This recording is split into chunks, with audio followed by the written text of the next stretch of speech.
Capítulo 6, o livro é o primeiro da Bíblia.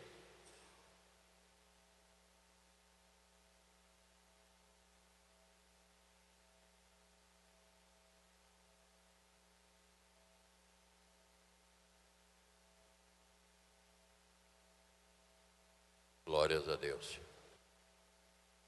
Capítulo 6.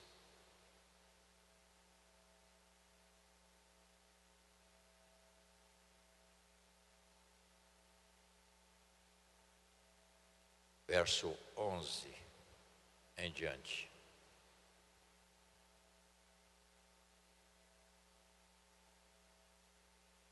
A terra estava corrompida à vista de Deus, cheia de violência. Viu Deus a terra e eis que estava corrompida, porque todo ser vivente havia corrompido o seu caminho na terra. Então disse Deus a Noé: resolvi dar cabo de toda a carne, porque a terra está cheia de violência dos homens, e eis que os farei perecer juntamente com a terra. E aqui nós temos o segredo: faze-me uma arca de tábuas de ciprestes, nela farás compartimentos e o calafetarás com betume por dentro e por fora. Deste modo farás: de 300 côvados será o comprimento, de 50 de largura e a altura de 30. Farás ao seu redor uma abertura de 1 côvado de altura. A porta da arca colocará lateralmente. Fará pavimentos na arca, um embaixo e o segundo e o terceiro. E ele diz a razão: porque eu estou para derramar águas em dilúvio sobre a terra, para consumir toda a carne em que há fôlego de vida debaixo dos céus. Tudo que há na terra perecerá. Contigo, porém, estabelecerei a minha aliança.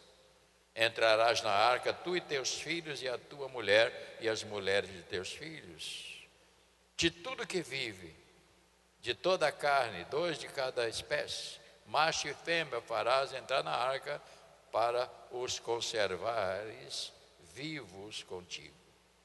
As aves segundo as suas espécies, do gado segundo as suas espécies, e de todo o réptil da terra segundo as suas espécies, 2 de cada espécie virão a ti. Olha que coisa fantástica: 2 de cada espécie virão a ti para os conservar a vida.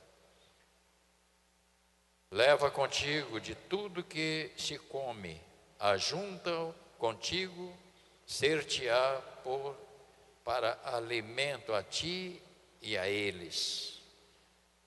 Verso de número 22, leia comigo. Assim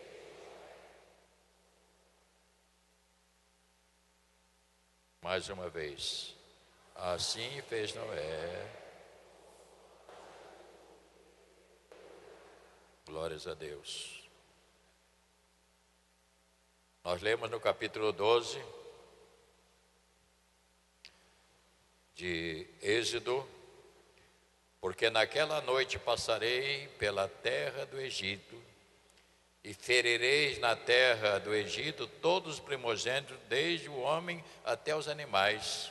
E ele disse: executarei juízo sobre todos os deuses do Egito. E ele disse: eu sou o Senhor. Oremos. Nosso Deus e Pai, nos permita, Senhor, neste momento meditar na Tua palavra, esta palavra que tem ensinamentos tão profundos, que nós sejamos, ó Pai, atentos àquilo que o Senhor falou, que nós não nos cansemos, ó Pai, de ouvir, mesmo que já tenhamos lido ou visto muitas vezes. Dá-nos simplicidade para ouvir mais uma vez aquilo que o Senhor tem para nos dizer. E por tudo nós te agradecemos, em nome de Jesus. Amém. Podem sentar, meus irmãos.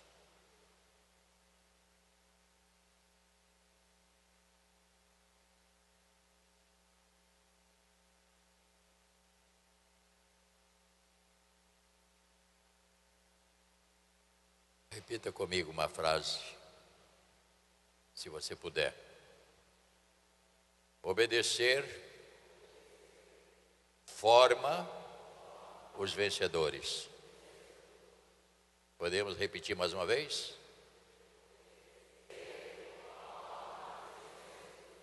Ninguém vence se não tiver o espírito de obedecer. Isto desde o lar, em todos os aspectos.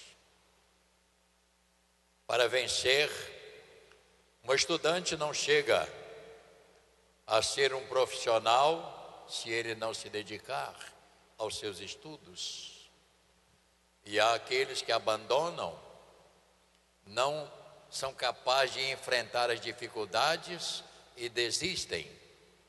Mas há aqueles que iniciam, tiram de si aquele desejo de querer viver a vida antes da hora, e isto é muito sério. Nós temos aqui na igreja, eu não sei se ele está, se estiver, me permita usar como exemplo, um jovem que estudou e se formou aos 25 anos. E ele me disse: "Ô bispo, eu nunca namorei, 25 anos.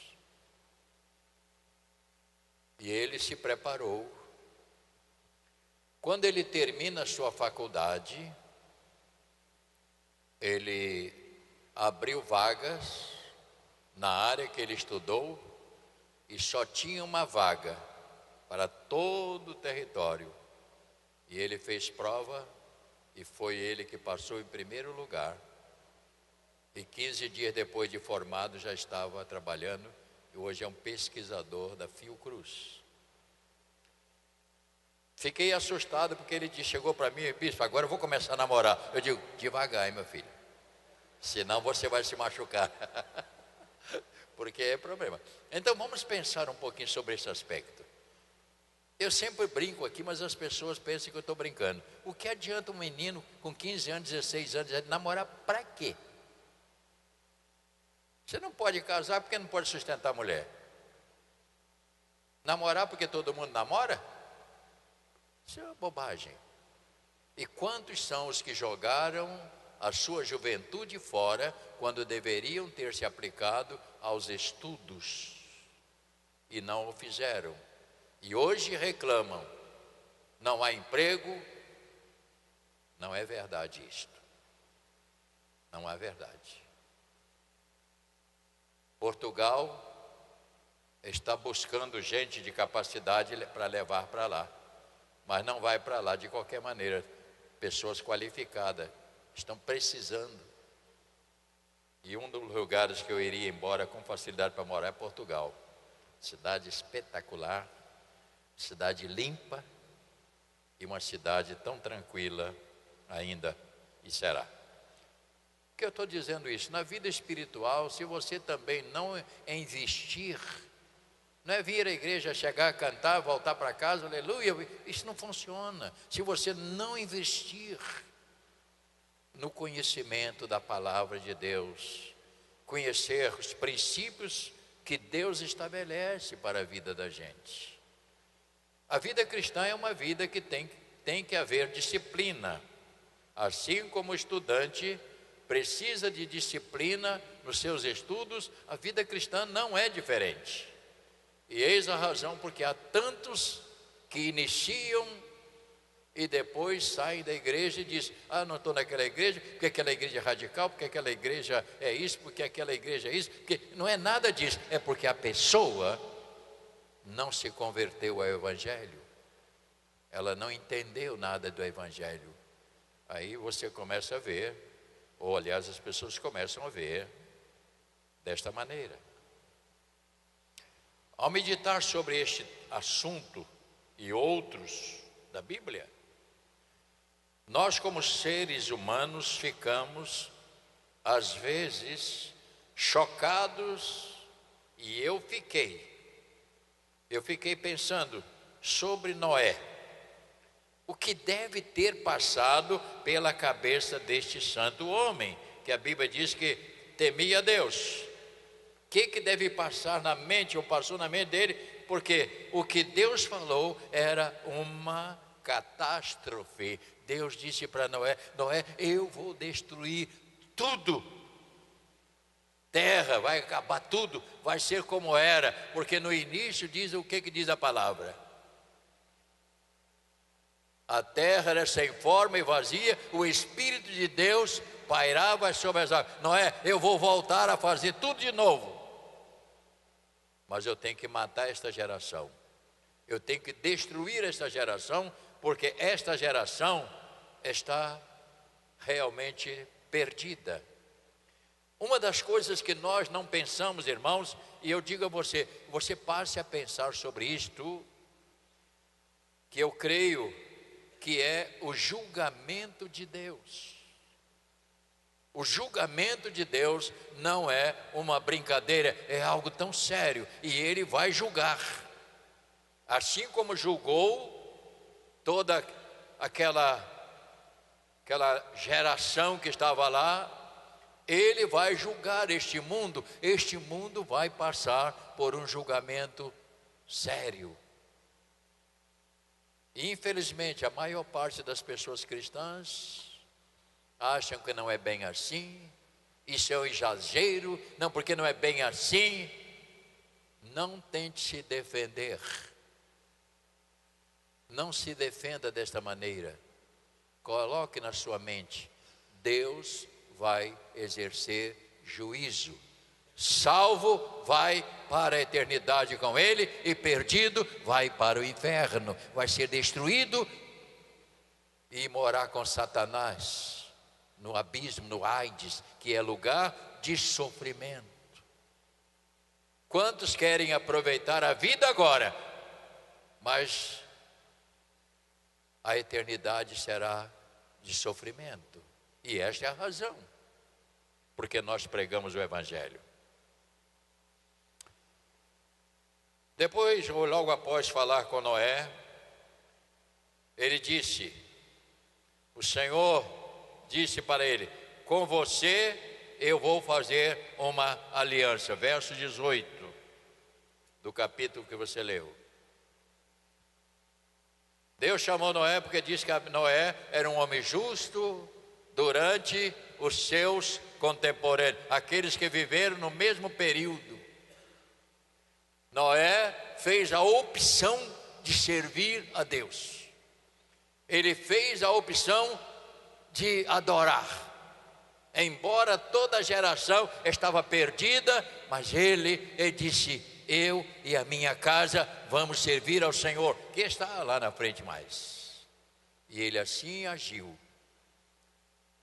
E Deus então, por causa da sua maneira, por causa do seu perfil, ele disse no verso 18, ele disse para ele: contigo, porém, estabelecerei a minha aliança. Ele diz: entrará na arca tu, teus filhos e a tua mulher e as mulheres dos teus filhos. Aquelas mulheres foram bem aventuradas, né, irmão? Casar com os camaradas daquele, tiraram a sorte grande, né, irmão? Casar com os filhos de Noé deu certo, né? E aquela geração foi a geração após dilúvio que iria seguir no mesmo projeto de Deus: crescei e multiplicai. Portanto, eu fiquei pensando, naquela altura, sendo Noé sogro, seria um bom negócio para aquelas meninas, né? Portanto, contigo farei, você e a sua família será poupado. E ele disse: não duvide do que eu estou para fazer, não duvide daquilo que eu estou falando. Esta é uma sentença. E aqui nós temos então a primeira menção da aliança que você vê bíblica. É essa aliança com Noé, onde ele disse: eu vou poupar vocês. A pergunta que eu faço para mim, e deve ter sido feita para Noé, talvez dentro do seu interior: obedecer ou duvidar? Qual seria a decisão a tomar? Qual seria? Obedecer o que Deus... Porque a princípio aqui você descobre na cabeça do ser humano, como é que pode uma coisa dessa, fazer uma embarcação que vai caber todos os animais, vai caber tudo, e o pior é que ele fez essa barca num lugar que não era perto do mar. Como deslocar esse negócio lá para dentro, né? A cabeça humana começa a pensar dessa maneira. Eu fiquei aqui pensando com a minha cabeça aqui algumas coisas. Esta pergunta serve para nós todos. Quando falamos da arca para entrar, tudo que Deus pediu, o comprimento desta arca, segundo alguns dados, 137 metros de comprimento.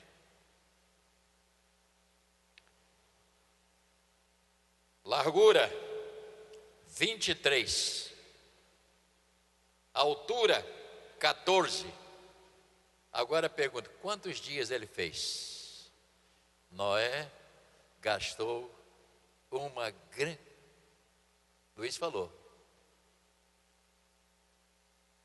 Ele gastou 120 anos construindo.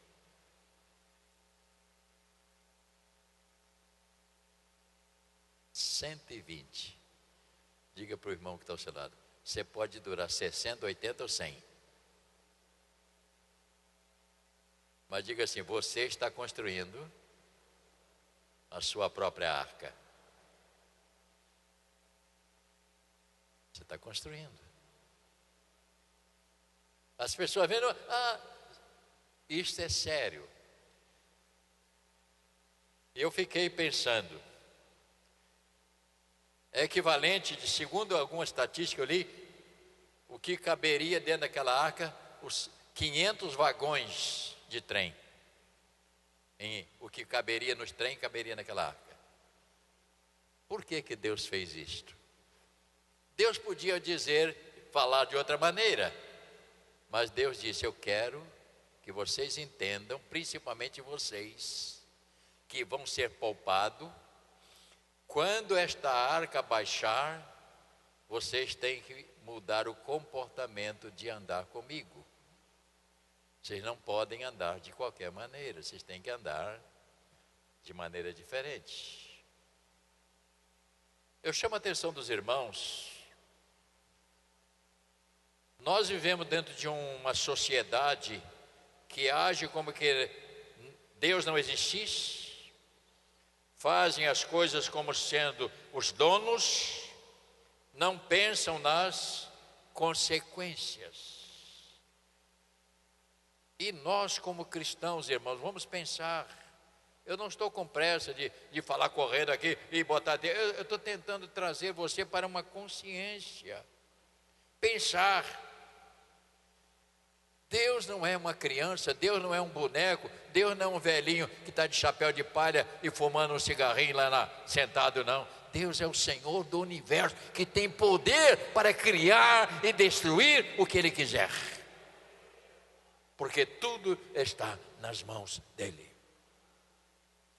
Você está nas mãos de Deus.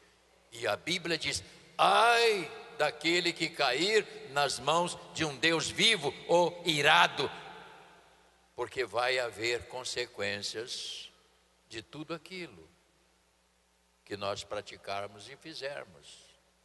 Então você vive dentro de um mundo que está vivendo como que essas coisas. Não, quando a gente morre, acaba tudo aqui debaixo da terra. E é verdade, acaba só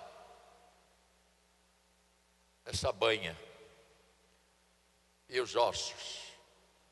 Mas e o que você tem interiormente? O seu espírito, que não é de animal, é de consciência. Como será? Por isso que nós pregamos que todos nós precisamos aceitar Cristo como Senhor e Salvador, para escrever o nosso nome no livro da vida. Por quê? Porque só estarão e entrarão nesta arca quem tiver o seu nome escrito.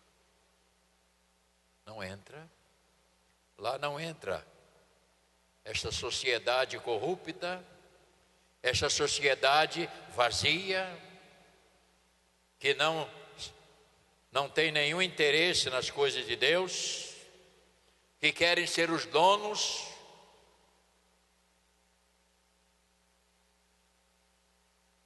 Corrupção, perversidade. Você imagina como nós estamos vivendo os nossos dias hoje, não é? Vivemos um período tão triste que as coisas erradas, elas estão sendo mais focadas do que as coisas corretas. Eu não vou entrar aí porque tem coisa aí muito grave, eu não vou entrar nisto. O que aconteceu com o dilúvio? O dilúvio foi um julgamento de Deus, e eu creio que isto deve nos preocupar. Chamo a atenção dos irmãos nesta manhã, não vou demorar muito com o que eu estou falando, mas eu desperto a sua atenção, e chamar a atenção não é chamar a atenção, é despertar. Haverá um julgamento de Deus. Eu tenho medo. Eu tenho medo. E eu disse aqui, isto deve nos preocupar. Sim, Senhor. Isto deve chamar a nossa atenção. Porque Deus vai julgar. Quando Cristo vier buscar a sua igreja, Ele vai julgar a todos que o rejeitaram, a todos que o negaram, a todos que não valorizaram, a todos que não aceitaram viver uma vida com Ele. Esses serão exterminados, tal como foi destruída aquela geração que morreram afogada. Isto dura um período.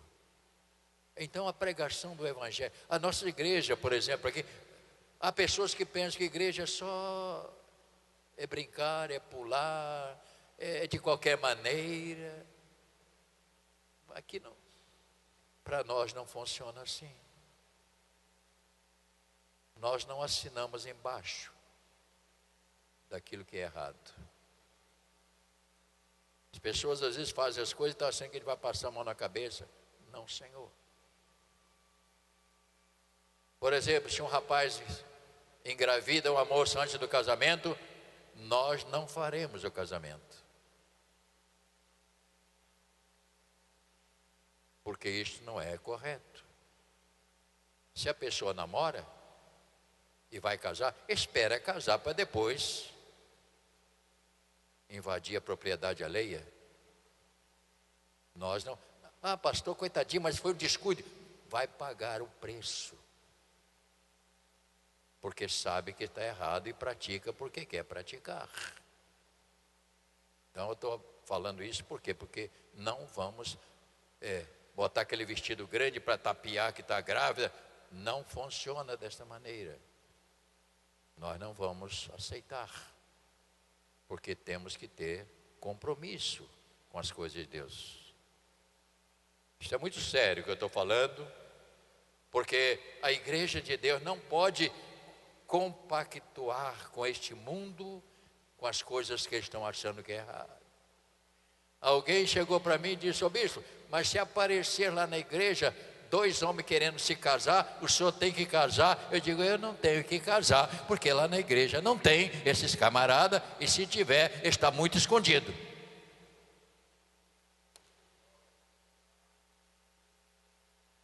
Ah, bispo, vem 2 mulheres, elas estão se amando e querem casar. O senhor é obrigado a fazer o casamento? Não sou obrigado. Casamento é para os fiéis. E se não for fiéis, vai casar onde vive o seu mundo, não aqui na igreja. porque nós não somos obrigados. Quem faz esse casamento é o cartório, não é a igreja. Aqui na igreja, casamos pessoas que aceitaram Cristo como Senhor e Salvador.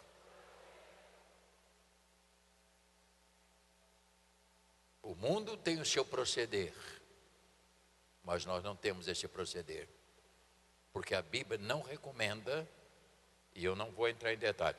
Eu não brigo, cada um vive o que quer viver. Gosta de viver uma vida errada? Vá viver. Mas não tente vir para aqui para tentar impressionar, porque não dá. Faze-me uma arca. Eu creio, irmãos, que o grande obstáculo nosso é obedecer. Quantos anos deve ter levado esta construção que já falamos? Pense agora quantas críticas. Quantas críticas. Como é que pode fazer uma arca desse tamanho se não tem transporte para levar até o mar? E ele ainda disse que vai chover e que vai encher tudo de água e ela vai levantar. Quantas críticas. São as mesmas críticas que você tem e recebe por ser cristão, por ser fiel. É a mesma crítica que tem na vida de pessoas. Ele deve ter passado por ele. Só na hora de entrar na arca, não entrou os críticos, entrou aqueles que acreditaram em Deus, aqueles que creram na mensagem do Senhor.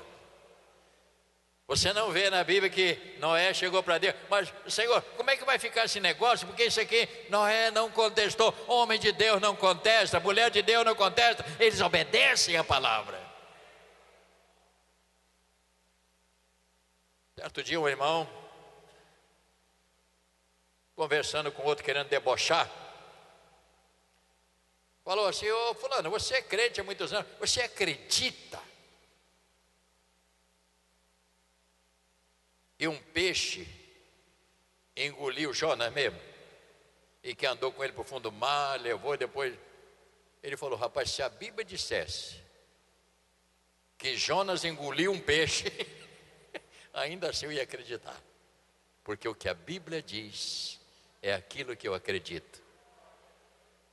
Então nós temos que crer. O problema hoje é falta de crer.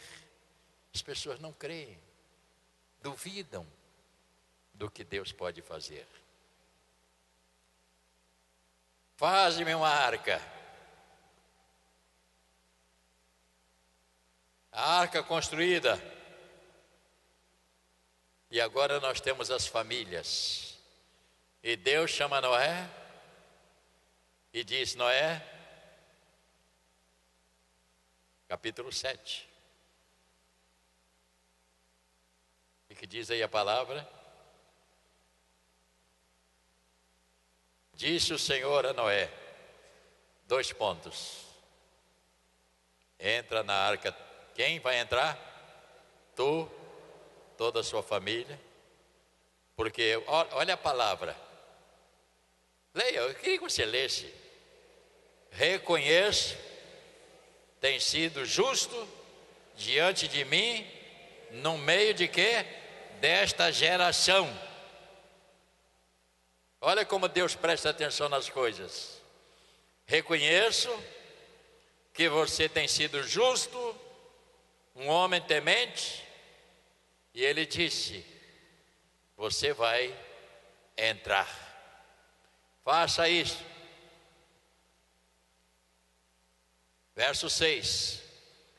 Tinha Noé 600 anos de idade quando as águas do dilúvio inundaram a terra. E por causa do dilúvio, entrou Noé na arca, ele com seus filhos, sua mulher e as mulheres de seus filhos. E ali teve um tempo. Verso 17. Durou o dilúvio 40 dias sobre a terra. Cresceram as águas, levantaram a arca. Para aqueles que duvidaram, levantaram-se a arca da terra. E predominaram as águas, e cresceram sobremodo na terra, e a arca, porém, vagava sobre as águas, e prevaleceram as águas excessivamente sobre a terra, cobriram todos os altos montes que havia debaixo do céu. Queridos irmãos, isso nos diz, não pense você que o que Jesus falou é brincadeira. Jesus disse o quê? Eu sou o caminho, eu sou a verdade, eu sou a vida. Só tem vida, ouça bem, só tem vida aqueles que estão em Jesus. Quem não está em Jesus está com a faca de sentença na cabeça e vão ser destruídos por toda a eternidade. Portanto, que esta manhã possamos sair daqui nesta consciência, que eu creio que você tem esta consciência, mas não é demais avisar. É igual você fala com seus filhos: meu filho, você vai sair, cuidado, cuidado. Não é assim que você faz? Entenda esta manhã como isto. Eu estou dizendo, se você ainda está em cima do muro, em cima do muro significa, não estou no Evangelho, mas também não estou no mundo. Isso não existe. Ou você está no Evangelho, ou você está perdido. Não tem outra solução. É assim que funciona. Que esta palavra fique no seu coração. E que você cuide da sua vida espiritual. Cuide do seu andar com Deus. Cuide do seu caminhar. Não se preocupe com a vida dos outros que querem errar. O problema não é os outros, é você que tem. Repita comigo. E Noé salvou toda a sua família. Louvado seja Deus. Glórias ao nome do Senhor. E os rebeldes foram tudo para dentro d'água. Eu fiquei imaginando assim aquelas coisas. Aquela água subindo, quando você vai, não tem mais lugar que a água vai chegar. Meu irmão, deve ser uma coisa horrível, né? A água entrando pelo nariz, não tem mais jeito, né?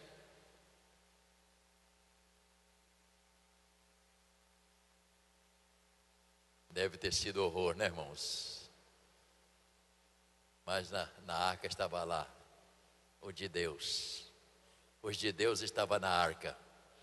Aqueles que acreditaram estavam lá, esperando agora as águas descerem, e as águas vão descer, e vai voltar agora uma nova geração, que vai dar sentido à próxima aliança, que falaremos nos próximos cultos. Vamos curvar a nossa cabeça.